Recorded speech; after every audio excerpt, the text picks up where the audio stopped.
ficando por aqui. Tenho mais algumas notas, mas...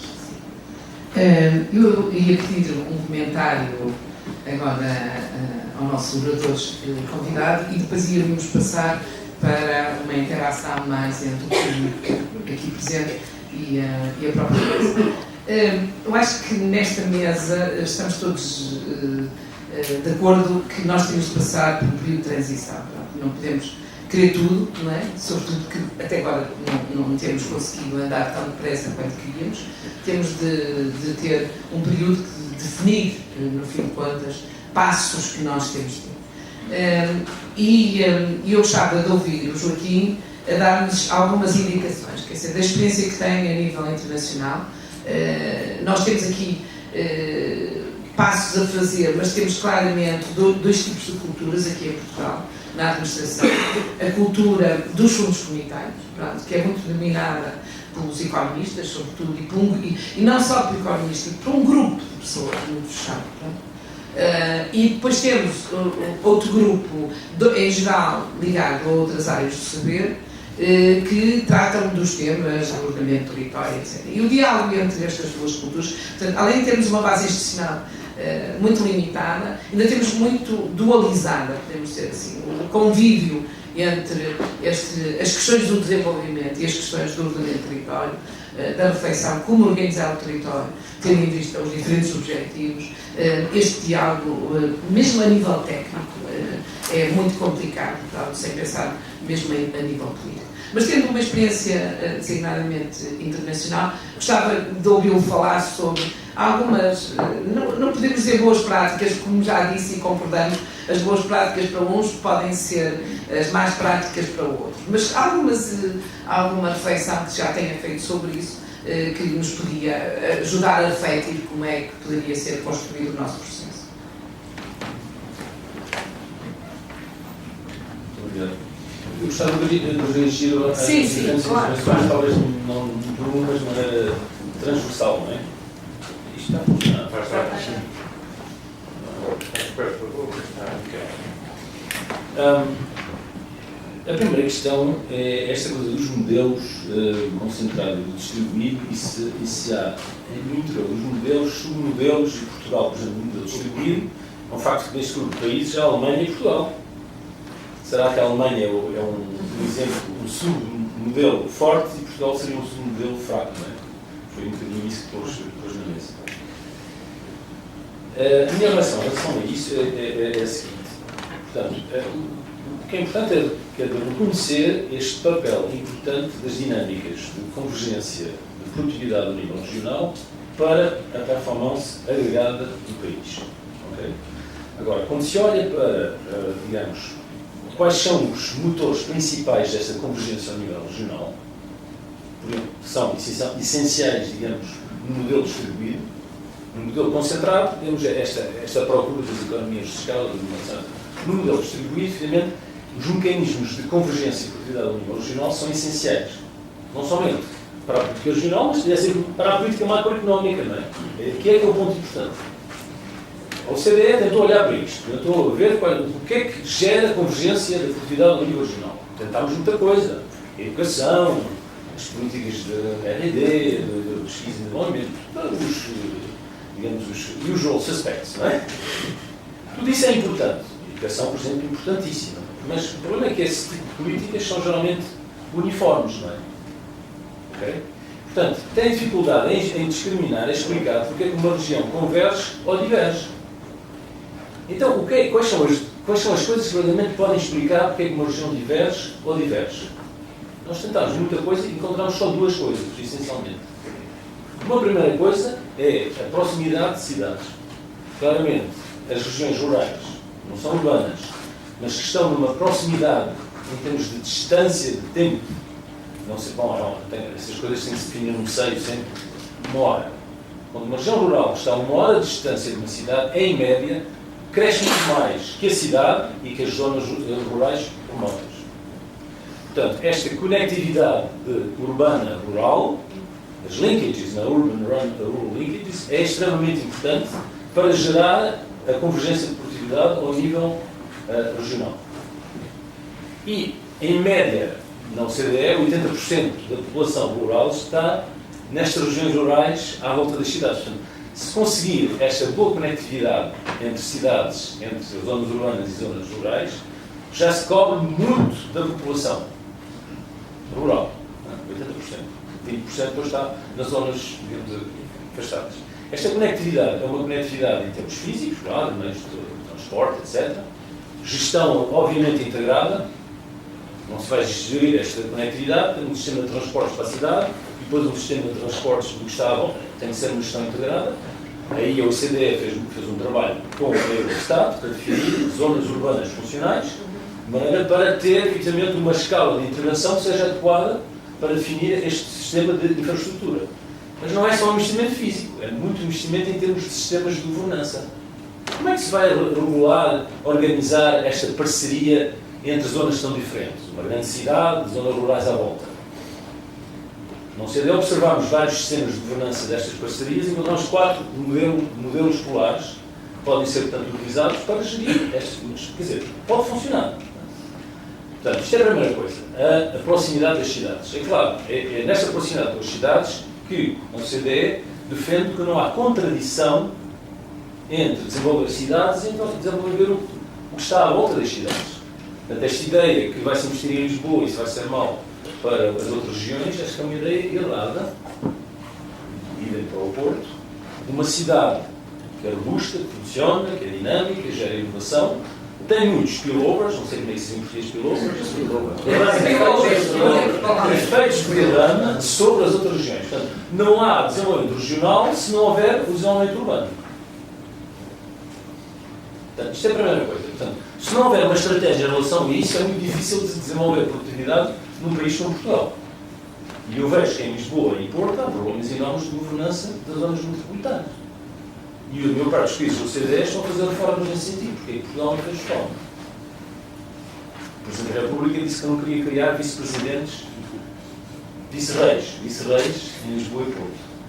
Eu compreendo do ponto de vista político que isto é uma questão importante, mas há maneiras de ultrapassar, digamos, esta parte política, por exemplo, criando autoridades de gestão metropolitana.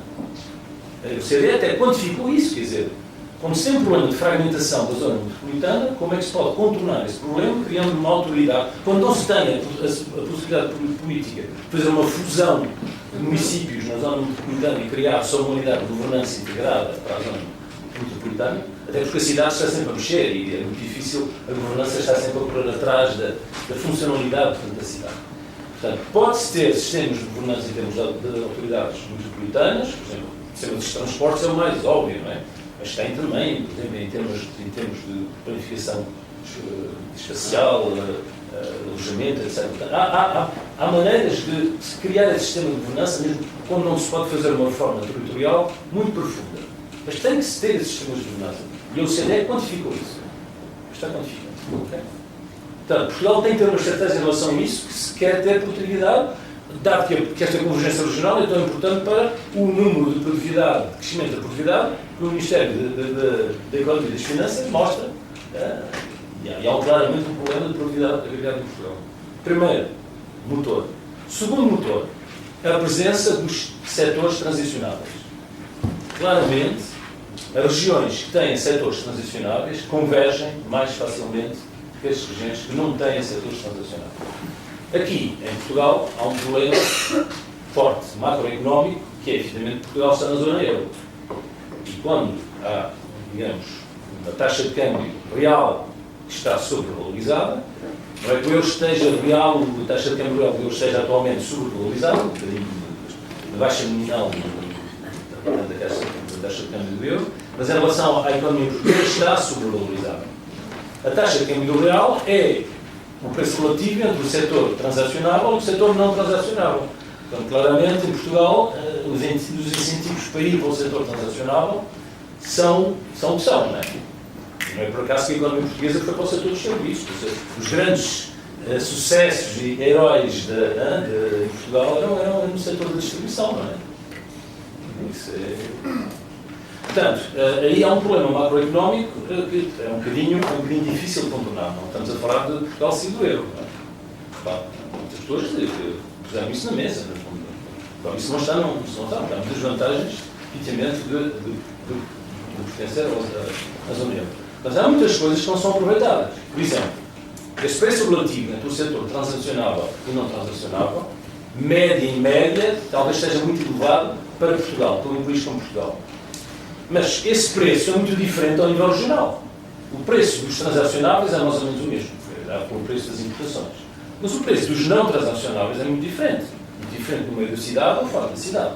Portanto, há maneiras de utilizar esses incentivos, em termos de preços relativos, para promover o setor transacionável em regiões onde pode ser um motor importante de desenvolvimento. A política regional, muitas vezes, fez exatamente o contrário. Favorizou muito mais o setor não transacionável, serviços, etc., que o setor transacionável. Portanto, há um motor, digamos, de convergência de produtividade em Portugal que não está a funcionar muito bem. Agora, há exemplos fantásticos de reconversão, de ajuste estrutural, por exemplo, aqui na Zona Norte, de busca justamente de uma nova produtividade, de uma nova competitividade, inovação, etc., no setor transacional. O problema é que a massa crítica é pequena, não é? Um choque terrível em termos de ajuste. Eu não gostei dos dados. O José Alberto disse não massas as pessoas com estatísticas económicas, mas na minha apresentação no anexo tem ali muita coisa, por exemplo, sobre o choque de ajuste que houve aqui assim, na Zona Norte, em termos de emprego, aumento de produtividade, mas um choque terrível em termos de emprego. Como é que se gera isso? Portanto, isso seria a minha resposta à sua pergunta. Portugal será um modelo distribuído fraco. Se é fraco, é nesse ponto de vista, quer dizer, porque não há uma política verdadeiramente para esta conectividade com as cidades, que é tão importante para a convergência da atividade no nível regional, e não há talvez uma estratégia em termos deste setor transacional que deveria haver. Por exemplo, qual é a integração de Portugal nas cadeias de valor acrescentado ao nível mundial? Qual é a estratégia de Portugal? Qual é a estratégia das pequenas e médias empresas portuguesas nas cadeias de valor acrescentado? Como é que as novas tecnologias podem ajudar as pequenas e médias empresas a serem muito mais internacionalizadas, e aí para o setor transacional? Há muita coisa que está a ser feita na OCDE à volta disso. Portugal deveria, acho que, digamos, partilhar esse tipo de experiências. A questão dos atores. Aí a OCDE é muito clara. Esta questão da capacidade é sempre o bottleneck, é sempre o bloqueio, não é? Mas não se pode criar capacidade se não se utiliza os mecanismos de aprendizagem, learning by doing, que são os mecanismos fundamentais de aumento de competitividade, de performance e de produtividade. Para se fazer learning by doing, tem-se dar a possibilidade de experimentar. E às vezes, quando se experimenta, faz erros. E tem que se aceitar esses erros. É um processo. Mas para mim nunca me digam que não podem descentralizar porque não há capacidade. Se não há capacidade, construa-se essa capacidade através de um processo. E esse processo é um processo de learning by doing. É uma parceria, de novo, entre níveis de governo. Mas tem que ser uma parceria.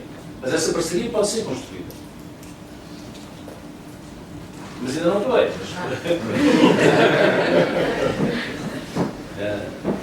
Duas coisas muito rápidas é esta questão da territorialização das políticas públicas. Isto é uma questão essencial, porque mesmo em termos de dados, a OCDE tem uma dificuldade incrível de compreender o que é que os governos centrais estão a fazer ao nível territorial.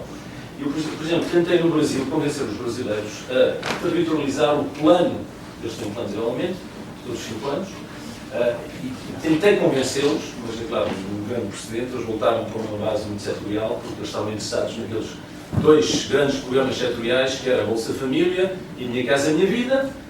O resultado é claro que Minha Bolsa Minha Vida para ter sucesso, mas aquilo é uma política muito setorializada que não tem conta das interações locais. E ao fim e ao cabo não quer ser uma política territorial, mas é territorial porque a pobreza está extremamente territorializada no Brasil. Portanto, mesmo quando não se quer fazer políticas territoriais, se faz políticas territoriais porque as condições são o que são. Minha Casa Minha Vida é a mesma coisa. Construíram-se casas, não se construíram cidades. Construíram-se uma data de casas onde as pessoas não querem viver, porque não têm acesso a... No México, então isso foi uma coisa incrível. A quantidade de alojamentos construídos pela Infonavit, no México, que estão vazios, milhões. Quer dizer, de novo, uma política que não se quer ser territorializada, quer ser territorializada e perde, digamos, tanto benefício. Portanto, esta questão da territorialização das políticas públicas é muito importante. Mas a questão, por exemplo, que eu constatei no Brasil, é que, por vezes, os gestores públicos não gostam da territorialização porque isso implica, digamos, um sistema de auditoria e controle que é muito forte demais. Preferem, por vezes, criar uma média e não ir muito ao fundo das coisas. Não é? Portanto, eu vi lá no Ministro do Planejamento do Brasil, as folhas Excel estavam todas preparadas para fazer a territorialização das políticas públicas, pararam em um dado momento porque aquilo ia demasiado em detalhe. Digamos, traria um sistema de controle e de avaliação que é demasiado e, por vezes, os gestores públicos não querem. Só para terminar, esta questão do place-based, people-centered policies foi um grande debate entre o Banco Mundial e a OCDE. Quando o Banco Mundial saiu o relatório sobre o desenvolvimento no mundo em 2009, a New Economic Geography, a posição deles era, efetivamente, um modelo concentrado. O desenvolvimento é concentração, é urbanização, tem que se aceitar isso. Tudo que está no caminho dessa concentração é mau para o desenvolvimento. E houve um debate, e eles até fizeram um artigo porque é que policy should be people-centered in terms of place-based. Eu acho que a questão, todos nós somos people-centered. Temos que chegar às pessoas. Para chegar às pessoas temos que passar pelos places, não é? Como é que se pode explicar, como o L'Oréal disse ontem, que em Barcelona, 8 estações de metro, há mais quase 10 anos de diferença de esperança de vida? Como é que se pode explicar em cidades americanas, a 5 km de distância, há 10, 15 anos de diferença de esperança de vida? Ou diferenças de rendimento? Como é que se pode explicar, quando se quer explicar, digamos, o destino das pessoas nos Estados Unidos, uma das variáveis que explica melhor o destino das pessoas é onde elas nasceram? O que é isto, se não place-based? É? Para se chegar às pessoas, tem que se introduzir estes elementos de place-based. Portanto, eu acho que isso é uma questão que está mais ou menos resolvida, e aliás o fulano que fez o relatório sobre o desenvolvimento no mundo, que era o coordenador, que era o Niederamit Gil, eu tive uma discussão com ele acertou perfeitamente, portanto, o argumento. E, aliás, o Banco Mundial, como eu disse agora esta manhã, fez uma conferência sobre place-based policies. Com uma vertente muito em termos de investimento e de infraestrutura, porque é isso que eles fazem, é o business deles, não é? Mas eu acho que no Banco Mundial houve uma mudança de ideias em relação a isso. Instituições fracas, eu acho que a política de coesão, por vezes é muito criticada, mas tem esse benefício claramente. Eu fiz um trabalho aqui em Portugal sobre outcome orientation, sobre a orientação em termos de resultado das políticas. Parece que isso é uma disciplina muito importante, que pouco e pouco cria-se essa capacidade institucional que é utilizada para a gestão dos fundos de coesão, mas que pode ser alargada a todo o tipo de políticas públicas, todas as políticas públicas em Portugal, e há muito dinheiro que é gasto em termos de políticas públicas em Portugal, que não é financiado só investimento público, mas outra coisa que é feita também em termos de despesa pública. Porque é que não se utiliza essa orientação em termos de resultados em todos os tipos de políticas públicas? Eu acho que seria portanto, importante. E o meu último é a questão do caminho, que é absolutamente essencial. Como é que se faz o caminho? Sabe-se o ponto de partida, o ponto de chegada e o caminho. A teoria económica não diz nada sobre o caminho. A teoria económica, a única coisa que diz é que quando há muitas distorções, não se sabe como é que tirar as distorções, uma a uma. Provavelmente, quando se tira distorções, é o teorema do second best, não é? Quando se tira uma distorção e esquece as outras distorções, provavelmente vai-se acabar numa coisa que ainda é pior do que estava pronto ao princípio. Portanto, como é que se gera essa transição? Transição, justamente. Eu, por acaso, tenho um trabalho que fiz com o professor Braga Macedo sobre o problema da complementaridade das políticas. Portanto, há uma maneira institucional de construir a complementaridade das políticas que permite, efetivamente, gerir essa transição e de evitar, efetivamente, que se puxe muito forte uma política, esquecendo as condições que permitem a essa política de gerar os resultados esperados. Portanto, há uma teoria de construção institucional, portanto, à volta disso e de fazer reformas que eu acho que poderia ser, portanto, utilizada, que requer justamente governança, que requer uma boa coordenação dos diferentes, portanto, atores, dos diferentes, por exemplo, ministérios, não é? Mas portanto, há trabalho sobre isso, mas isso é um problema, digamos, fundamental na economia. Os economistas esquecem sempre.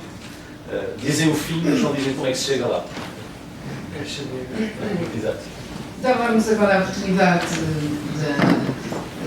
naturalmente que a mesa gostaria de voltar a falar e, portanto, porque portanto, vou pedir para serem bastante curtos, porque depois gostava de ouvir também a mesa, e, portanto, dava a palavra para já a 3 pessoas, Maribal, Ruben e lá atrás também. Portanto, Maribal em primeiro lugar.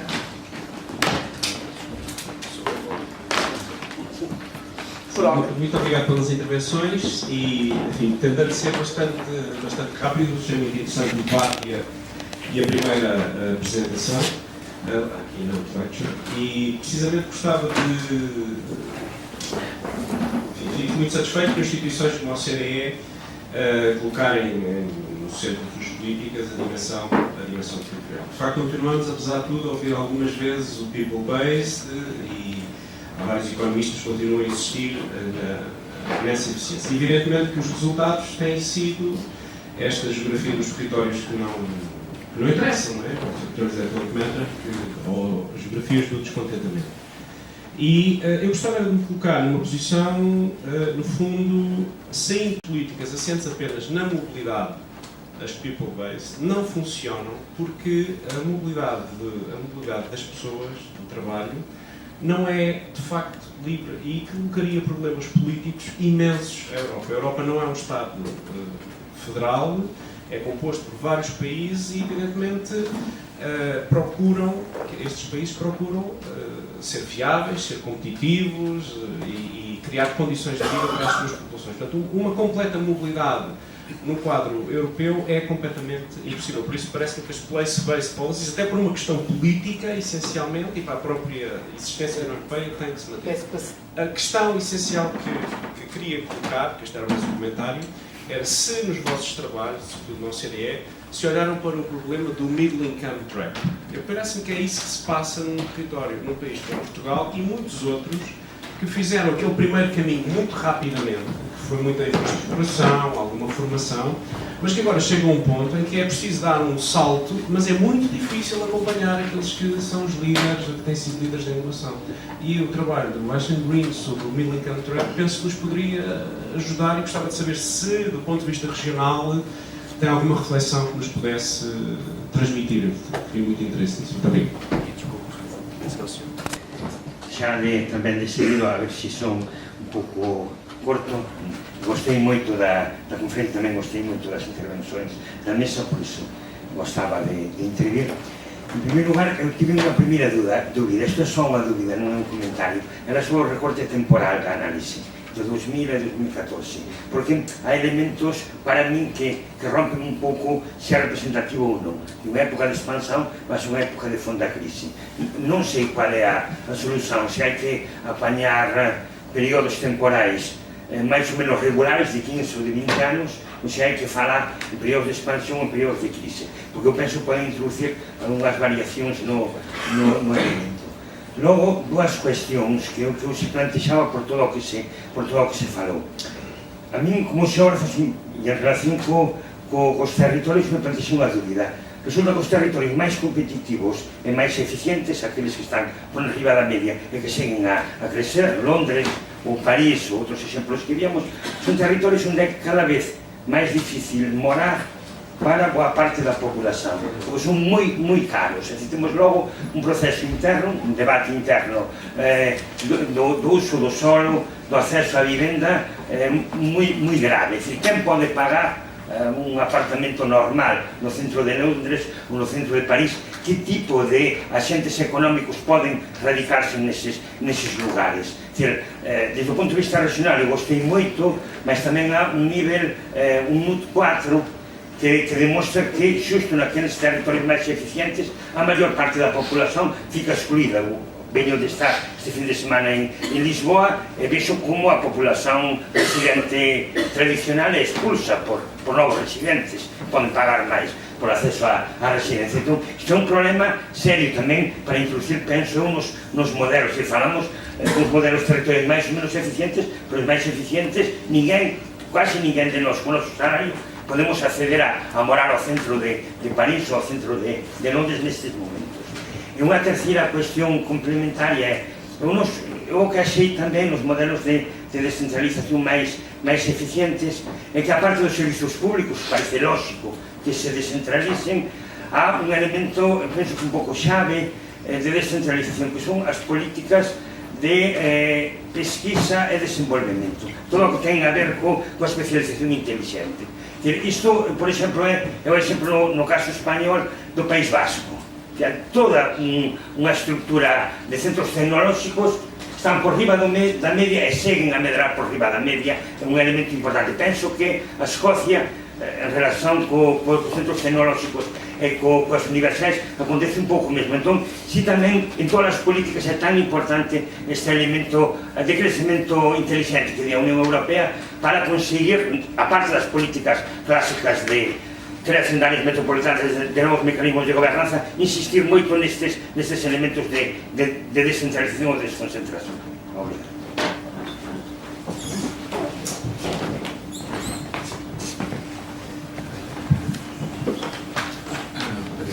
Bom dia. Eu gostei muito também da conferência inicial e da mesa redonda que se seguiu, digamos assim, do debate. Tinha uma questão que foi suscitada de início. Quando apresenta as tipologias e os países que se integram em cada uma, pareceu-me ver uma grande coincidência entre o modelo desconcentrado e os países da União Europeia, digamos, mais pobres e que são mais alvo de políticas de convergência. E pensando na Polónia, na Espanha, mesmo em Portugal, não estou a dizer que digamos que é uma correspondência perfeita, mas uma grande correspondência em termos pelo menos de população abrangida. Pronto, e a minha questão é um bocado se, digamos, esse modelo ou essa tipologia mais diversificada não pode ter a ver justamente com estarmos a falar de países beneficiários das políticas de coesão, em grande medida, que são dirigidas justamente para as regiões mais pobres e mais abrangentes esses países para essas políticas e esses financiamentos. Porque se for assim, então se calhar, digamos, esse modelo desconcentrado seria mais uma exceção. Digamos, depois pensando em países como a Alemanha ou a Dinamarca, penso também que era um caso. E isso seria... Mas a Grécia é uma exceção e a outra exceção. A República Eslovaca são concentrados. Pronto. Digamos... Estou a perceber. Pronto, porque penso que isso seria mais de acordo com a... digamos, com a tendência para a concentração. Porque há uma tendência para a concentração, quer territorial, quer em termos de rendimento pessoal, digamos. Pronto, era essa. Eu ia dar agora a palavra à mesa. Não há mesa, ou há pequena mesa, mas ia começar novamente pela ronda, passava ao João Fernando, depois à Fernanda e ao Luís, e por fim, dando pouco tempo ao orador principal agora, porque eu acho que estes oradores estão com vontade também de interagir. E portanto, passava ao João. Sim, obrigado. 3 ou 4 comentários também rápidos para nós ficarmos a pensar. São questões, dúvidas que eu também tenho. A primeira é para fazer a ligação entre territorialização de políticas e intervenções integradas de base territorial. Quem tem experiência de intervenções integradas de base territorial, isto é, em áreas pequenas, percebe perfeitamente que não há coincidência entre a geografia dos sintomas, a geografia das causas e a geografia das soluções. E isto é um problema. Ou seja, o localismo não é a resposta a intervenções integradas de base territorial. E creio que resolver o ecological trap, não é? Pensar que onde há os problemas há as soluções, é uma ponte muito interessante entre aquilo que nós começámos por ver que são duas coisas distintas, mas que sendo distintas têm que estar articuladas entre, por um lado, territorialização de políticas públicas e, por outro lado, instrumentos integrados de base territorial. Este era, enfim, para nós pensarmos. Um segundo comentário, que é também uma dificuldade que me preocupa e sobre o qual eu também tento pensar mais, que é aquilo que Aliás, há 3 anos fiz um estudo sobre as relações urbano-rurais para o SES e a discussão no SES não foi muito feliz porque eles não perceberam qual era o interesse. Mas a questão é esta. A Comissão Europeia fala muito, há muita ideia da replicabilidade. Não digo replicabilidade mecânica, mas no sentido da aprendizagem.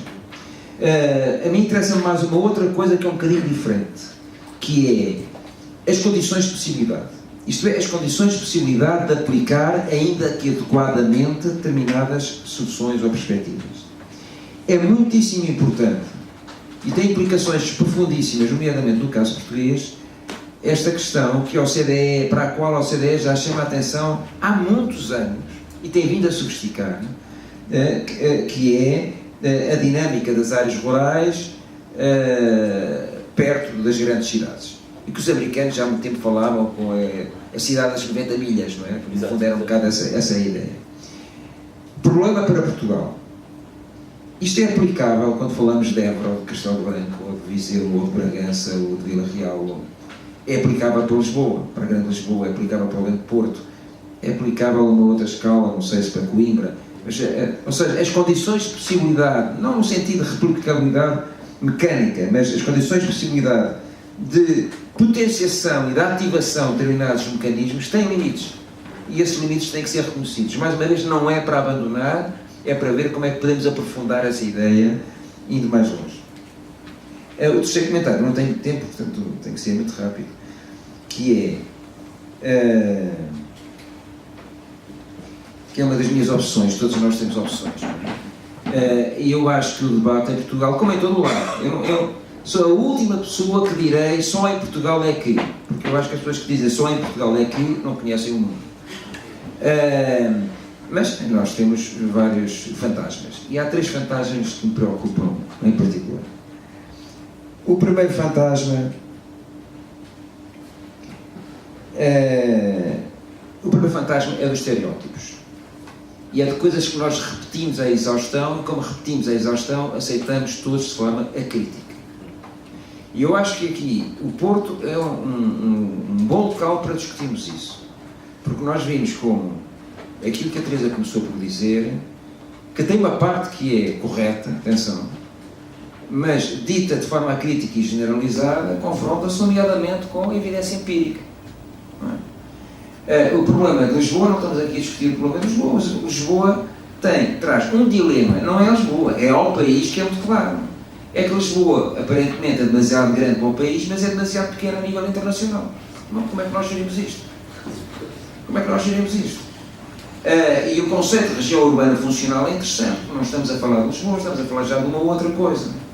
Agora, como é que nós podemos ter uma região urbana funcional centrada em Lisboa, quando as áreas que integram a região urbana funcional, e portanto as tais áreas rurais têm uma dinâmica interessante, que beneficiam da proximidade de uma grande cidade, estão repartidas por 3 CCDRs.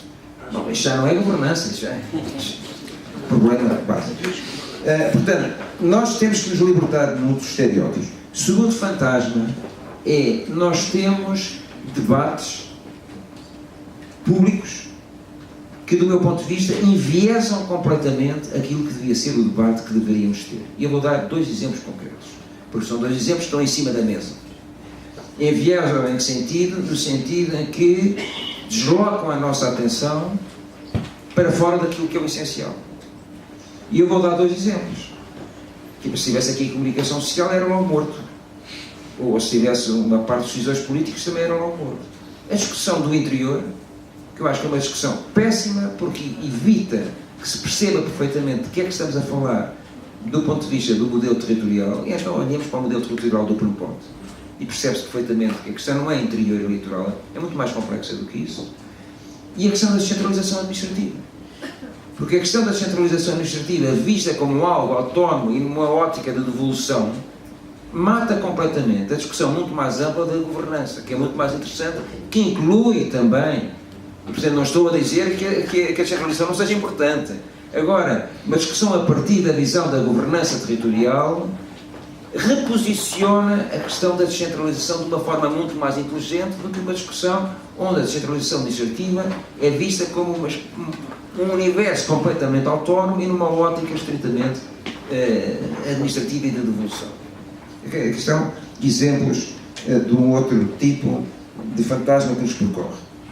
E o terceiro lugar, o terceiro tipo de fantasma, é esta coexistência estranha entre demorarmos imenso tempo a debater coisas e o repentismo da decisão. Não é? A decisão é sempre one shot. Discutir-se durante imenso tempo e depois há uma decisão que é completamente... É o repentismo, é a lógica do repentismo, que muitas vezes nada tem a ver com o debate, esqueceu completamente o debate e toma-se uma decisão por qualquer razão, porque era politicamente oportuno, por qualquer razão. E, portanto, esta ideia do repentismo é terrível porque é contra a experimentação, é contra tudo aquilo que a OCDE e outras instituições internacionais têm vindo a mostrar como sendo essenciais. A descentralização assimétrica é uma questão essencial. Bom, a Suécia e muitos outros países fazem isso há muito tempo, e fazem experiências.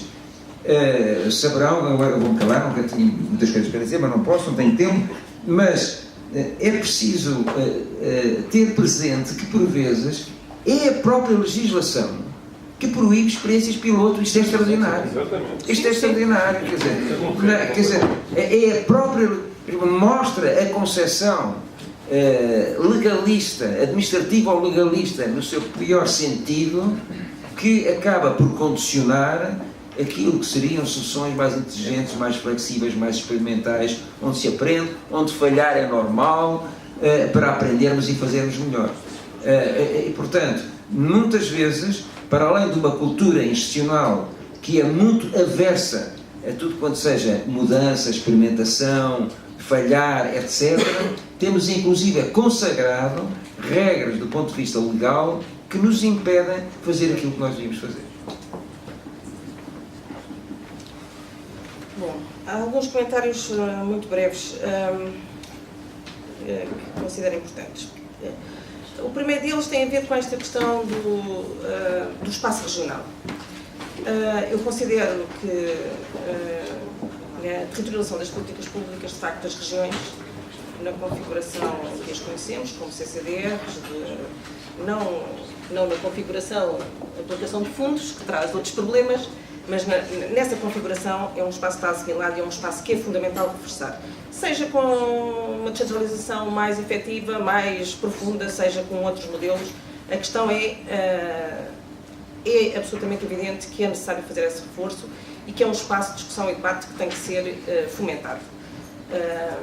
Só um apontamento sobre o Programa Nacional da Política de Ordenamento Territorial, é precisamente esse fomento que nós fazemos, é preocupação do próprio instrumento, não fechar completamente tudo aquilo que haveria para dizer sobre a organização territorial e forçar a que haja um debate obrigatório como uma condição nesse espaço regional. É um aspecto importante. Mas depois de fazer esta afirmação, para dizer também que não se esgota esta questão da territorialização das políticas, não se esgota todo no espaço regional. E, portanto, haverá vários espaços de geometria variável em que a territorialização não só é possível, como é absolutamente necessária. E temos que saber compreender as várias escalas, no fundo. Este é um aspecto. Depois, a consideração de que os territórios são muito diversos, e já aqui foi afirmado, não é nada de novo que eu estou aqui a dizer, os territórios têm uma grande diversidade geográfica, têm uma grande diversidade institucional. E, portanto, temos que conseguir lidar com essas diferentes capacidades e não tratar por igual, que é uma questão que tem sido recorrente. Tentamos tratar por igual e ter soluções iguais em termos de governança territorial, em termos dos modelos, iguais para todo o território. E isso não resultará nunca, porque partimos de situações muito diferentes, quer do ponto de vista geográfico, na amplitude do conceito, social, económico, cultural, enfim, do ponto de vista geográfico, quer do ponto de vista, de facto, das instituições que estão disponíveis. E isso é absolutamente crucial para conseguirmos lidar com esta questão da governança. Depois, para referir, o terceiro comentário que faria é que, para termos, de facto, capacidade... Nós temos, em Portugal, territórios que são absolutamente frágeis. Temos uma questão geral de competitividade, desenvolvimento, mas há territórios particularmente frágeis, e isso sabemos. estão no interior, estão nas zonas de baixa densidade, também estão nas periferias das áreas metropolitanas e estão em contextos urbanos também. Mas esses territórios extremamente frágeis não terão capacidade inicial de desenvolver, de facto, modelos de governança. E para que esses modelos sejam iniciados, é preciso incrementá-los. E para os incrementar é preciso ter agências públicas fortes.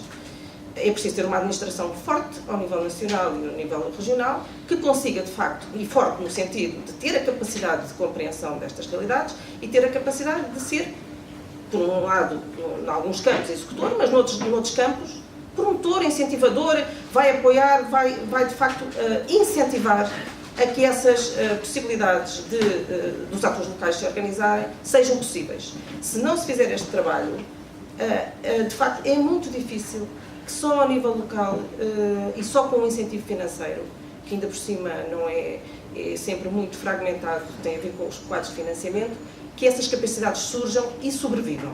Porque às vezes surgem, mas são muito orientadas por aquele incentivo e depois, logo a seguir, não têm capacidade. Portanto, isto é absolutamente essencial pensar na administração.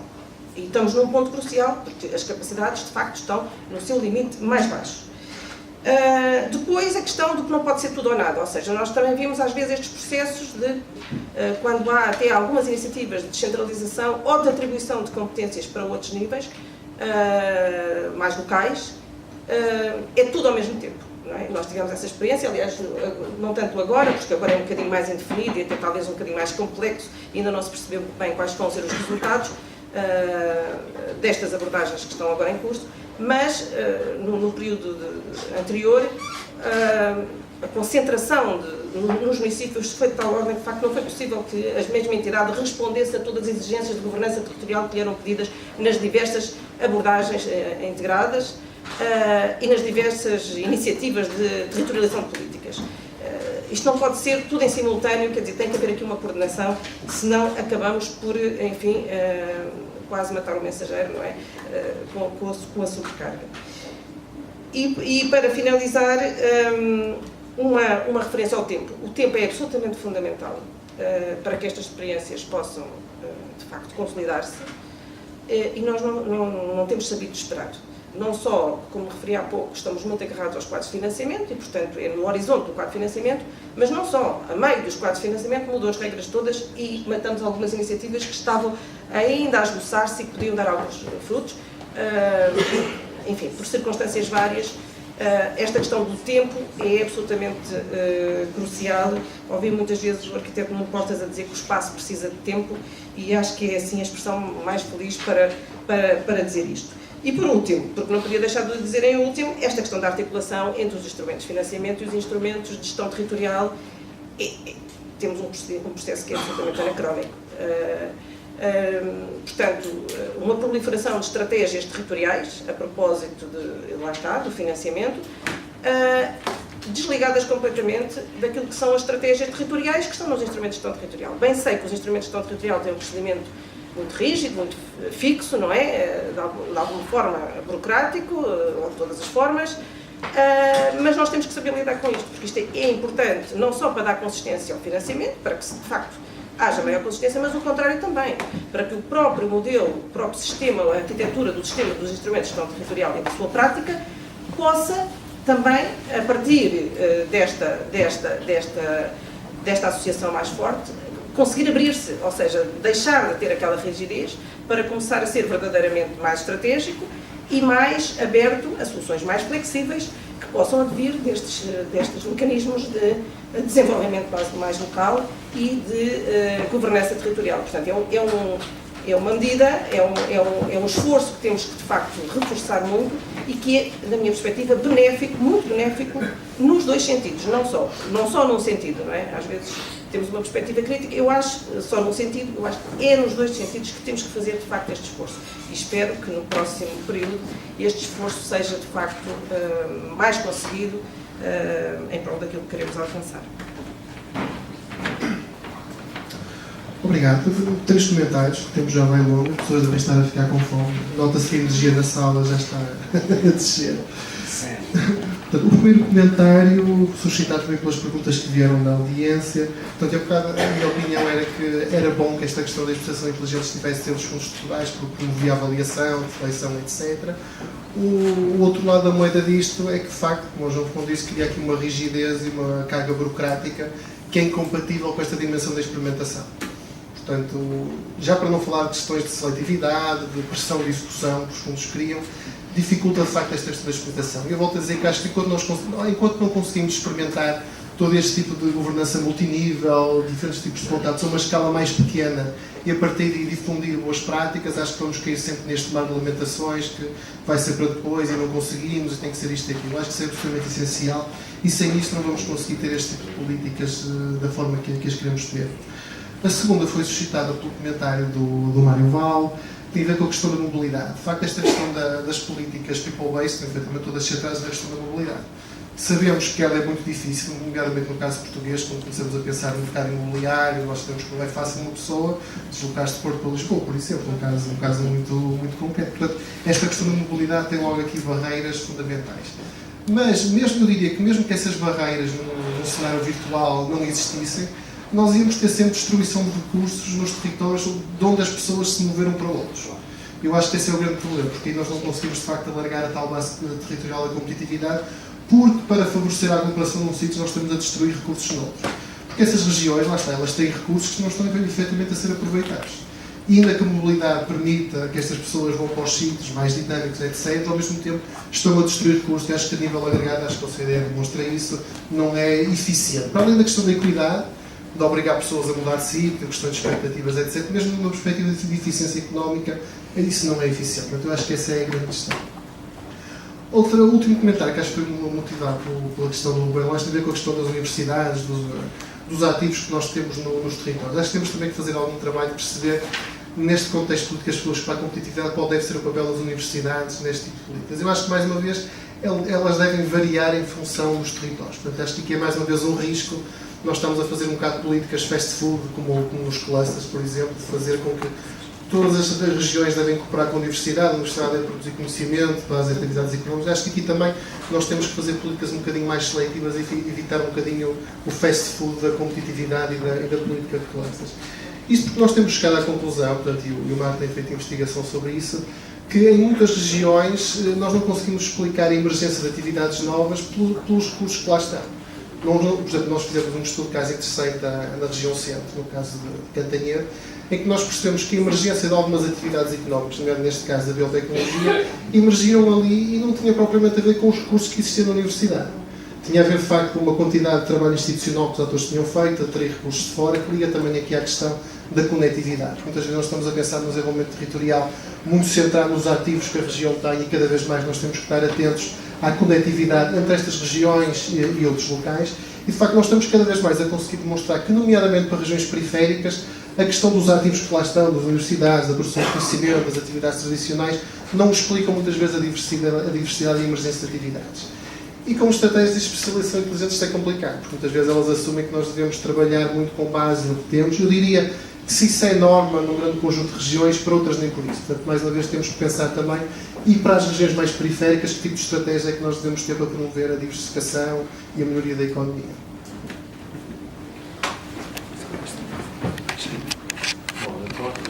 Tenho mesmo que ser rápido, não é? Mas muito rapidamente, então, está a questão do Middle Income Trap, que é uma questão muito relevante. O último relatório do presente da União Europeia invoca essa questão. A posição da OCDE sobre a Middle Income Trap tem muito a ver com a governança. Porque ultrapassar a Middle Income Trap necessita, portanto, ao fim e ao cabo, um período de convergência sustentado durante suficientemente tempo. É isso que faz a diferença. Portanto, isto tem muito a ver, digamos, esta sustentabilidade. Não se quer, sei lá, taxas de convergência enormes, quer-se taxas de convergência razoáveis, mas sustentáveis durante um período suficientemente longo para dar esse salto. Não é? Isso tem muito a ver com portanto, a governança e a capacidade, efetivamente, de criar as condições para que cada política tenha o retorno esperado. Isso tem muito a ver com as interações entre políticas económicas, o pacote de políticas e forçosamente, o sistema de governança. Porque os países têm tentado ter essa articulação de políticas, mas é uma coisa muito difícil. A OCDE tem trabalhado muito sobre os centros de governo, por exemplo, que são sistemas de articulação de políticas, não é? Até aqui em Portugal, no governo do Passos Coelho, havia o Miguel Pérez Maduro que tinha essa função um bocadinho de coordenação de políticas, não é? Há outros países que criaram super-ministros que têm várias carteiras, não é? Tanto ministeriais, para tentar fazer essa coordenação. Eu não estou a dizer que é fácil, mas tem que haver essa construção institucional. As políticas muito setorializadas funcionam, os Estados, digamos, um bocado o princípio dos processos de desenvolvimento, não é? Pode-se fazer uma política setorial muito forte, que arranca, tem efeitos multiplicadores na economia, mas isso esgota muito rapidamente e depois o que faz a diferença, digamos, é essa construção, não é? Porque tudo está ligado, não é? E fazer um esforço enorme numa política e as outras não estão a acompanhar, não estão a apoiar, foi esse o grande problema, por exemplo, do Washington Consensus, não é? Do princípio dos anos 90, que foi formulado para países, por exemplo, na América Latina, façam o mais que puderem, o mais rápido que não funciona, porque as instituições não têm a mesma espessura temporal, não é? Certas coisas que se podem fazer muito rapidamente, outras que necessitam mais tempo, e isso cria muitas incoerências institucionais e isso é o que faz obstáculos no processo de desenvolvimento. Portanto, ao nível territorial, regional, essas questões são essenciais, é por isso justamente que a política regional, pilar, a complementaridade das políticas, como é que se faz essa complementaridade de políticas, portanto, ao nível, uma escala territorial. Se as políticas vêm todas de ministérios que não se falam uns com os outros, é muito difícil de fazer isso. Portanto, tem que haver um mecanismo para que isso funcione. A questão da especialização inteligente, a questão do período, eu estou perfeitamente de acordo consigo. As coisas podem ser muito marcadas em termos de períodos. Por exemplo, na Inglaterra, que é um modelo hiper-concentrado, nos anos 60, como disse o Filipe McCain ontem, eram zonas fora de Londres que eram muito mais dinâmicas e Londres estava assim um bocadinho anémico e houve uma quantidade de políticas que deram força a Londres, não é? Portanto, as coisas estão perfeitamente marcadas temporalmente. Eu gostava muito de ter essa capacidade de fazer essa análise mais longa, mas infelizmente os dados regionais do OCDE só vão até 95 e depois, mas é um ponto hiper importante. Especialização inteligente é um pilar essencial desta questão dos transacionáveis. É uma maneira inteligente, de fazer esta diversificação baseada na análise do espaço dos produtos, na distância entre produtos, e o que faz sentido para dar um salto em termos de diversificação, mas que aproveite as vantagens que existem, portanto, na região. Portanto, é a essência da especialização inteligente. Para mim, digamos, é um pilar. Agora, por vezes, essa especialização, o que não tem é esta mirada sobre efetivamente, esta questão dos preços relativos, transacionável ou não transacionável. Eu acho que isso não é suficientemente utilizado. Quer dizer, há muito escopo, não é? Potencial para se utilizar estas diferenças brutais que existem dos preços dos não transacionáveis, que têm muito a ver com o custo do espaço, não é? Do real estate, da terra, não é? Que é muito diferente, não é? E a maior parte do setor transacionável não vai ser no meio das cidades, onde o custo, digamos, da terra, não é? Portanto, o solo é o maior. Portanto, os setores transacionáveis vão emergir, vão ser fora das cidades. Portanto, aí, justamente, pode-se utilizar esse preço mais baixo dos não transacionáveis para justamente utilizar, portanto, os incentivos, não é? Portanto, isto é uma questão importante. O Zé Alberto, só para terminar, ele podia dizer, mas como é que se constrói esta governança? Não vamos almoçar se eu responder essa questão. Mas eu acho que reconhecer este papel, esta dimensão subnacional em termos de estratégia nacional, eu acho que é muito importante. Portanto, é o primeiro caminho. Descentralização sempre ver como uma parceria, portanto, uma lei que vai fazer uma devolução de competências para as CIMs ou para os municípios e que não constrói estes mecanismos de cooperação através de níveis de governo, falha um bocadinho o objetivo. Onde se faz a descentralização, sempre pensar que a descentralização tem que ser dois movimentos. De cima para baixo, mas também de baixo para cima, para se encontrar justamente a escala adequada. Portanto, há uma descentralização e uma recentralização de baixo para cima. duas alavancas essenciais dessa recentralização de baixo para cima, zonas metropolitanas, cooperação supramunicipal. Portanto, tem que haver mecanismos para isso. Quer dizer, não estou a dizer que é fácil, mas também não é impossível. Não há nada de impossível. Muitos países conseguiram fazer isso. A Suécia, como disse, tem tanta experimentação em termos, por exemplo, de cooperação entre regiões. A questão das universidades, muito importante. O CDE tem um projeto muito interessante da Comissão Europeia que se chama Higher Education Innovate, HE Innovate, que é justamente como é que se introduz esta vertente de inovação e empreendedorismo nas universidades. Com um sistema de avaliação das universidades em termos desta conexão com o setor privado. Claro, isto é uma das fontes de desenvolvimento regional que está muito pouco utilizada, tanto atualmente. Em alguns países, outros funcionam muito melhor. Portanto, o CDE tem vários estudos sobre isso, aliás, sobre esta questão da integração das universidades em termos de desenvolvimento. Muito obrigado. Cabe-me a mim dar as últimas palavras. Em primeiro lugar, queria agradecer a todos que estiveram aqui presentes. Eu acho que também estes processos têm de ser replicados. Portanto, nós estamos... não deixa de ser verdade. Temos aqui presença de vários geógrafos que vieram, se deslocaram para estar neste convívio e troca de impressões, mas o conhecimento é um processo de aprendizagem e que significa que nós temos de replicar isto com uma certa continuidade ou com um certo ritmo, porque senão são iniciativas muito interessantes, que todos aprendemos, mas depois temos muita dificuldade de disseminar este conhecimento que vamos construindo em conjunto. Portanto, a primeira coisa que eu queria chamar aqui, desafiar aqui todos os presentes, é que haja uma prática de discutir estas coisas, porque economistas e geógrafos que têm esta maior facilidade de ver as questões territoriais podem ter aqui um papel importante a ajudar a base institucional a refletir esta componente que é muito importante no desenvolvimento. Depois, em termos de transição, eu acho que eu gostava de deixar aqui algumas também questões que me parece que pode ser um caminho em termos de transição para o nosso país.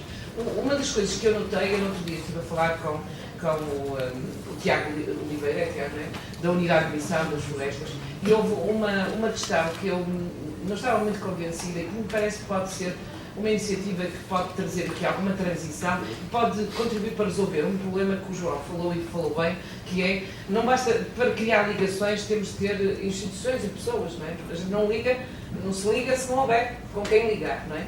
E uma das coisas que ele falava era a necessidade do próprio Estado ter um papel na gestão da floresta. A floresta é um problema que nós temos, como sabem todos, e segundo a opinião dele, o Estado devia se desconcentrar.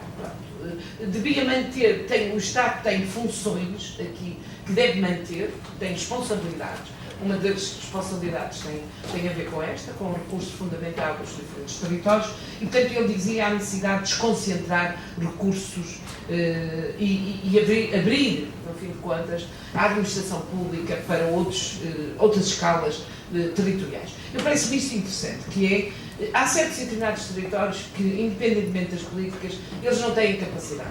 Não têm nós, não têm pessoas. Têm a universidade, têm a misericórdia e não temos mais instituições. Portanto, a única hipótese que nós temos é criar outras, desconcentrar algumas funções do Estado e, com isso, ir criando um processo mais que tenha mais êxito na aplicação das políticas e vamos criando capacidade institucional também, tendo pessoas e criando outras figuras. Portanto, temos de arranjar aqui processos de transição, porque verdadeiramente não vale a pena fazer políticas para bases institucionais que não existem, não é? E criar regulações e especializações inteligentes em territórios que não têm bases económicas e, portanto, e que não podem aproveitar, logicamente, estas figuras políticas e estes financiamentos. Portanto, temos de ser mais criativos, mas criativos com o tempo. Pronto. E, portanto, desejo a todos um bom almoço e uma boa tarde.